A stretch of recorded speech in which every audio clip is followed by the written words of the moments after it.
Hi everyone, this is Sunny, and I have a quick pick a card reading for you guys.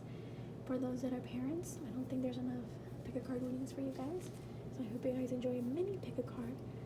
And the question for today is going to be, what do your kids think about you as a parent? So I have 4 piles from the left to the right. I have pile 1, pile 2, pile 3, and pile 4. So stop the video if you feel like you need more time to contemplate on the energies of your kids or child. And then how more or less they kind of see you, or you're individually thinking about one specific one that you're wanting to know because you're nosy, and you're like, is this kid like bad mouthing me behind my back or something?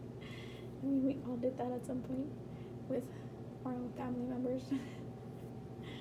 But sometimes kids can be, from time to time, not always, but from time to time, they can be a little dramatic. But it can be funny. I like how sometimes they channel that Leo, their sun, their ego. So I always start with the first one in case you are already ready. I will start with you guys. So for the first pile, I have the High Priestess. I'm sorry for the glare. I'm going to place it down. So I think for you guys, pile 1, I do think they see you as someone that's very, very smart. You're so full of wisdom. You've collected a lot of interesting knowledge, occult knowledge. Someone that's very, maybe you're into psychology or counseling, or you just know a lot of, you self-taught yourself, a lot of good techniques relating to the mind, the soul, expanding that world. You're someone that could be even a little bit witchy. And I think for you guys, they have a certain amount of respect because you are someone to tread.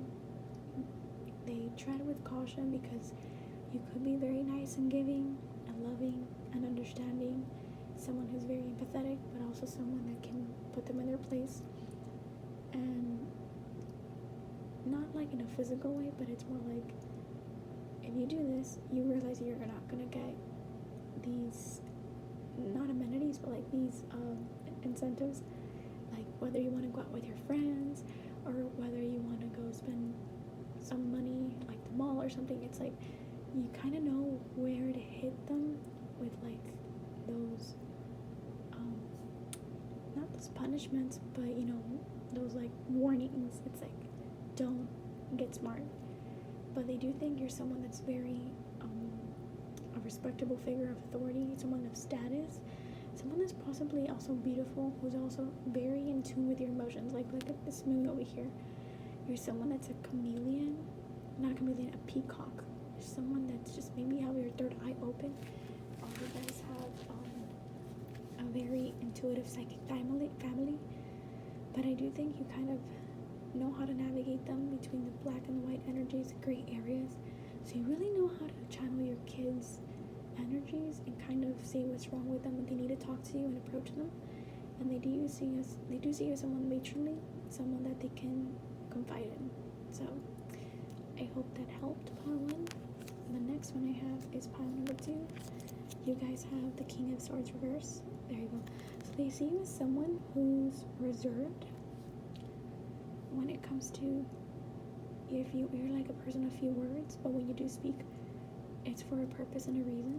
You could say, you get after them and that's more than enough, like, hey, and then they stop. Or you can be the person, hey, like, what's wrong? Like that kind of hey. So you kind of know how to give a tone to your words, and they kind of automatically know what you need and what you mean. So they know you mean business when you need to, but you are also someone that they can come to with comforting words. I think you're someone that's very emotional. You're very in tune with your kids and their needs, and what they don't say or what they do say, it's just something that you have a good form of kind of navigating.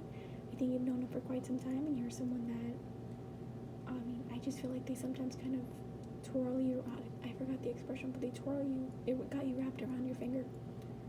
They got you wrapped around their finger, sorry.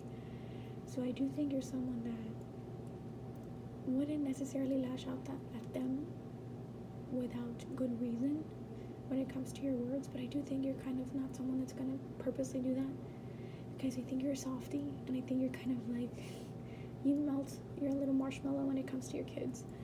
So I do think your kids have that certain love and affection and respect. They do have that respect, but it's not something that's like authoritative with a strong hand. It just feels like they kind of just know not to overstep with how many boundaries they can push, things like that. They kind of know it's like mom and dad doesn't like to do this, so I'm not gonna go through there because it's not, yeah.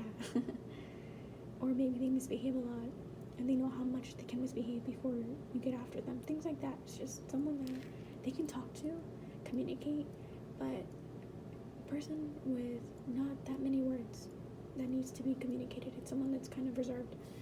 So that's more or less what they think about you. Pile number 2. Pile number 3, you guys have the Hangman reversed. So you're someone that speaks their mind. I think you're someone that doesn't, they don't see you as someone that's going to be standing still. You're someone that takes action. The minute you think about something, you do it. You're not someone that's going to be stuck in like the muddiness of, well, what if this happens, or what if that happens? Do my kids need this? If they go to camp, do they need this, and this? It's like, okay, you guys need this, and this. Like, you're prepared. Someone that takes action, someone that's not stuck in their mind space. I do think they see you as someone that's very active, but someone that's very, not strategic, but you always have a game plan that is always like a backup plan. It's like, oh, don't worry guys, I have this. Or, oh, it's raining, you guys can't go outside, or it's pouring, but there's board games. It's like, you always see the good in a bad situation, I feel. Or like you see this you see the cup half full rather than half empty. So they do think you're someone that you can always see the sunny side out of something that's not that great. Optimistic, very optimistic, I think. And they do think that they would like to take after that, have a good outlook in life, not let things get in their head like, oh, things didn't go my way, I'm gonna sulk about it for the next 2 to 3 days, and then I'm not gonna do anything about it, because that's not what they want. They've seen how you've taught them more or less the basics, and they want to kind of follow through. So they kind of respect you for that, for you always wanting to kind of get through the day with a smile, or get through the day with a good perspective of life. So that's what I think they want to say to you, pile number 3. And they do like you, by the way. They find you interesting as a parent. But again, to each their own. And last but not least, I have pile number 4. You have the 3 of Cups reversed. So maybe at some point you might have been a party animal, but the minute you had kids, it's like the party's over. I'm mature. I'm not going to not mess around, but I feel like you're very responsible when it comes to your kids. And you can be emotional and stuff, but it just feels like someone that you're very content with your life at this point. And maybe this is what they see. I think they very much channel the fact that maybe you're a wild child before, but that's not you anymore. You kind of got that out of your system. You're in a different phase of life, and they can see that. You're someone that's very much wanting to be private about your personal life, and I think that they see that you've become a lot more reserved and a lot more focused, that instead of like giving that cup to your friends, you kind of give that cup to yourself and your kids at your home space, where they know that they can have a good time with you. It just feels like someone they can communicate. Sorry about that, about the dogs.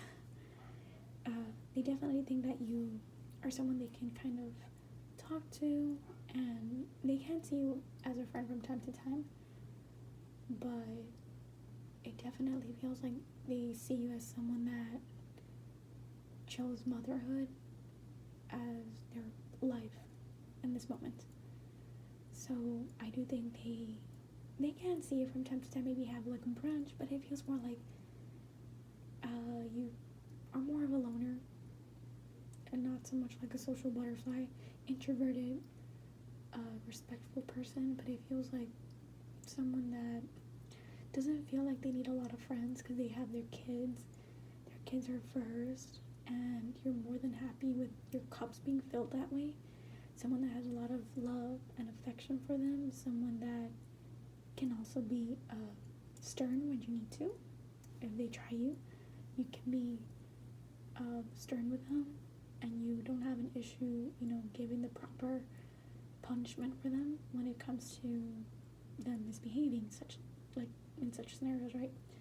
So they do think you're someone that they see you maybe a bit of a lone wolf, someone that prefers to stay out of the limelight or social gatherings, and you just like their company. It just feels like you're someone that's more content with who you are in this moment, and that's how they see you. So I hope you guys enjoyed this. Thank you so much for listening all the way through. It was kind of quick and to the point. So if you enjoyed it, please like, subscribe, comment, and share. It helps me out very, very much. And I'll see you soon in a different video. Or if you don't want, it's totally fine. Have a lovely day, and bye-bye, everybody.